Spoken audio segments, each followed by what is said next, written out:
Alright, what's up YouTube? Schneebles here from Team DNP. Glad y'all checking out this video. Here's another deck list. It's a 60 card deck list for my Gaia deck. So Gaia the Fierce Knight. It totally runs on that archetype. Obviously there's going to be some breaking, and especially with a 60 card build, but I find it a very fun deck to use. It's very nostalgic, and I mean, it's not competitive at all, but it's definitely fun to use. And if you're somebody who likes to play with the fun decks, I mean, this is definitely one of those for you. So anyway, let's go ahead and get started.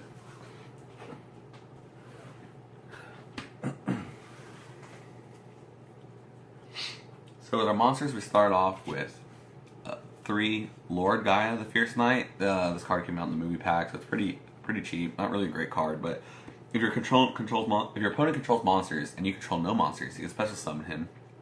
And if a monster special summons the field with higher attack than he is, he gains 700 attack till the end phase of that turn. So he can go up to 3,000 in one turn, which is really nice. We run 3 Charging Gaia the Fierce Knight.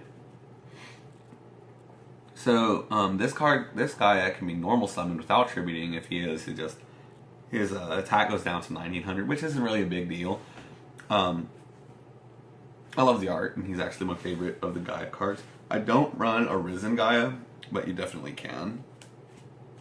I run 2 of the original Gaia the Fierce Knight. These are both from Yu-Gi starter decks, so I always like it. And it's funny because even then it wasn't a good card, but it's gotten better due to support. And I mean, it's still, like I said, it's not really the greatest card ever, but it's a fun card to use, so I try and use it.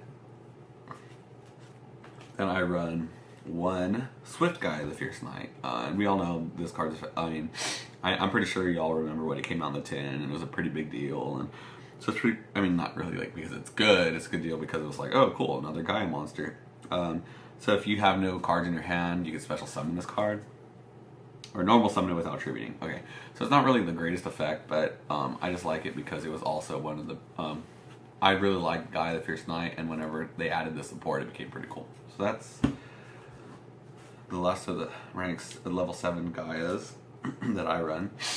Then I run 3 Curse of Dragonfire. This card is pretty awesome, and it's actually like the reason I started making this deck. I got one of these, and I was like, you know what?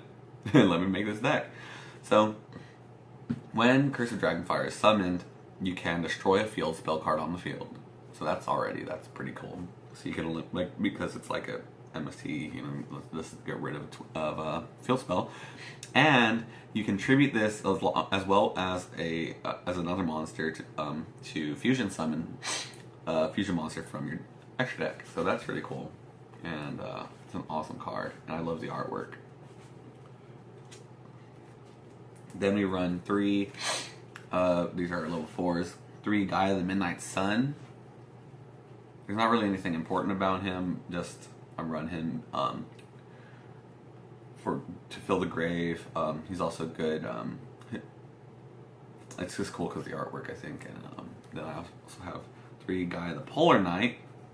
Like I said, and these can go into your rank 4 play. And we only have Illuminite. That's the only rank 4 EC's monster we run, but it's still 3 Skilled Blue Magicians. So when spell cards are activated, you can add spell counters to this card.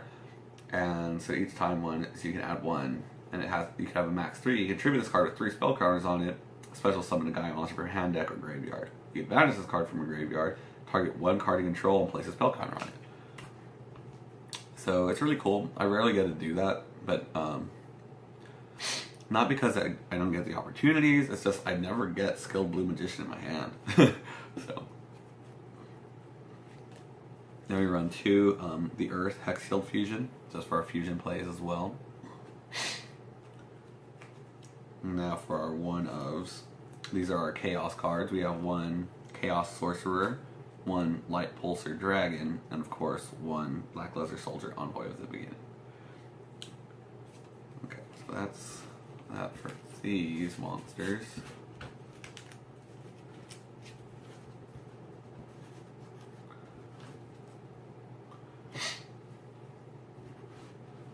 Next we run, for our tuners, 3 Ghost Sharon. It's just good because of its ability to bring use fusions to bring out synchros and go into bigger plays.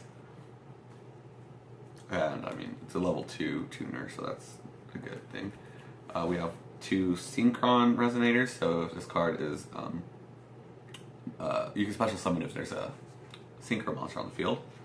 We run 2 Infernity Avengers. If you have no cards in your hand and a monster on your field is destroyed, you can special summon it from the graveyard, and it becomes the level of that destroyed monster, and he's a tuner. So that's kind of cool. And for our 1-ofs, we run 1 Mirror Resonator, because of his pretty cool effect, 1 Fabled Raven, 1 Magical King Moonstar, and 1 Violent Prism. And in case you notice, these are either mostly dark, and then there's a few lights. And it's also just to go into our Chaos plays. And that is the end. Oh no, sorry. We also run 1 Ghost Ogre for a hand trap, because it's pretty important. I mean, I side this card out into most of my decks, but I run it pretty permanently in this one, because you need that hand trap support. So anyway, that's the end of monsters. So now let's go ahead and go into our spells and trap cards.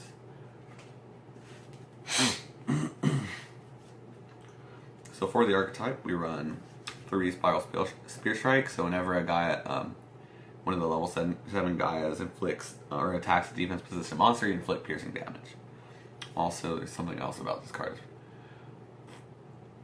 If Gaia inflicts, if Gaia the Dragon Champion inflicts battle damage with this effect, draw 2 cards from your deck and discard 1 card from your hand.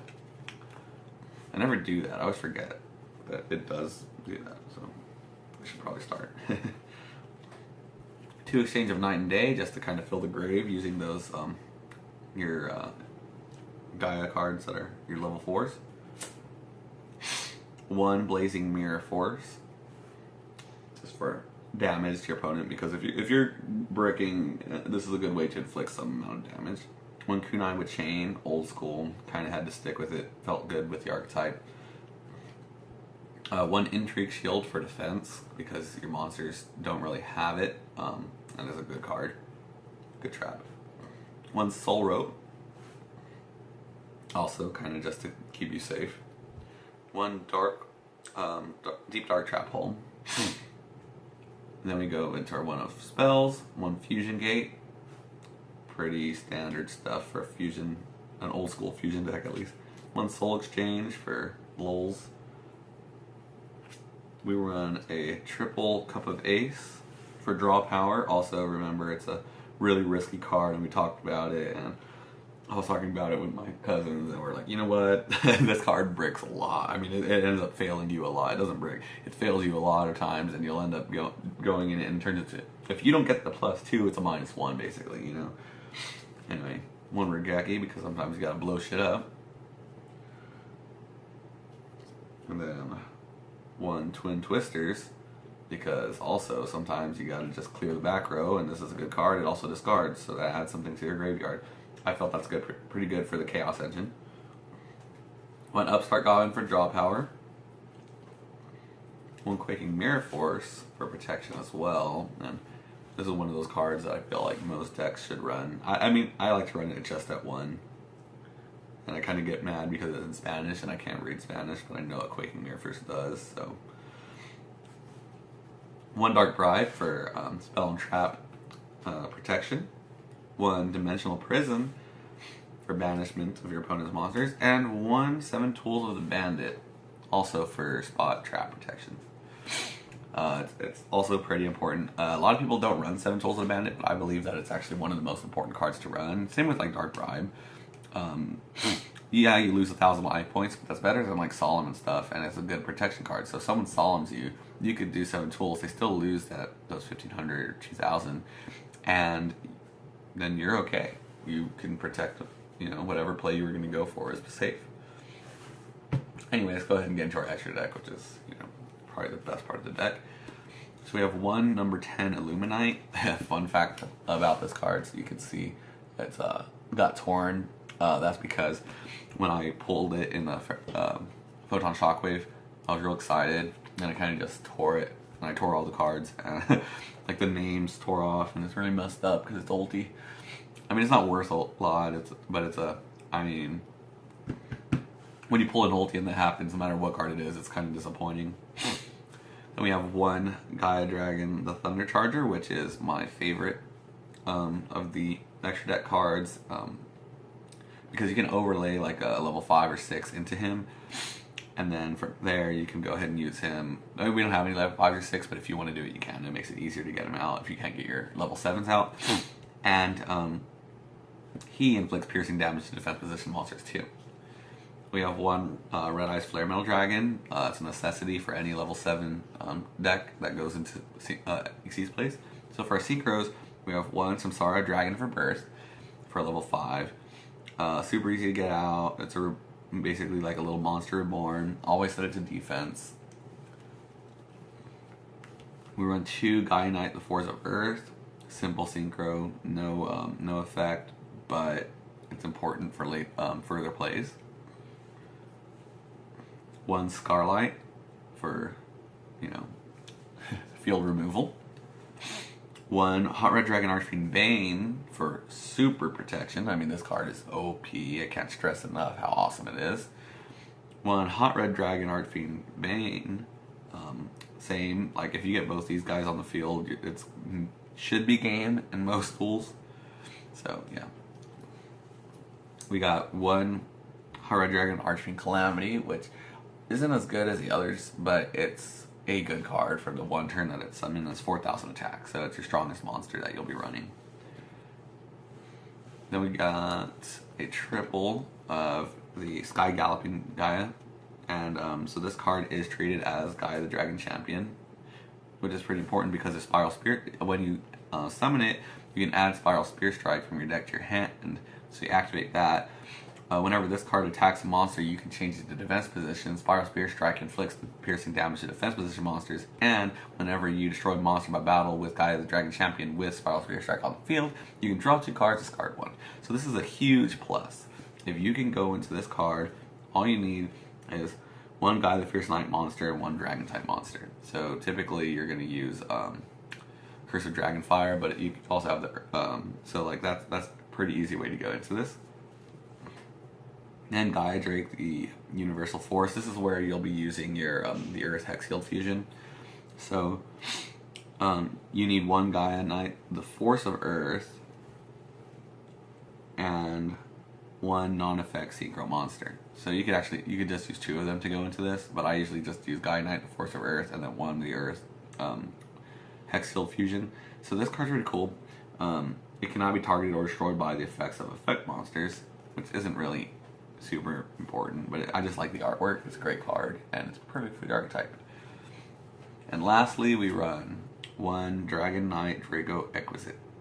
So this card too, I always like ultis, so that makes it cool. And you can banish a synchro Dragon type monster from your graveyard, and this card gains that card's effects and is treated as that card for the turn. So yeah, that is the end of my Gaia deck. Hope you liked it. Like I said, it's fun to check out. It isn't really super competitive, but it is a fun deck if you like the nostalgia of it all. And there's super good plays that you can go into with it. It's a 60 card deck, so maybe you could even try adding The Grass is Always Tastier next door, something along those lines. I know I've seen people go into that. Maybe you could go into some level 5 or 6 plays. But anyway, I hope you liked it. Check out more videos for Team DNP. Like, subscribe, share, tell your friends, comment in the comment section. Tell us what you want to see, what you want to hear from us. And yeah, Schneebles checking out. Have a good one.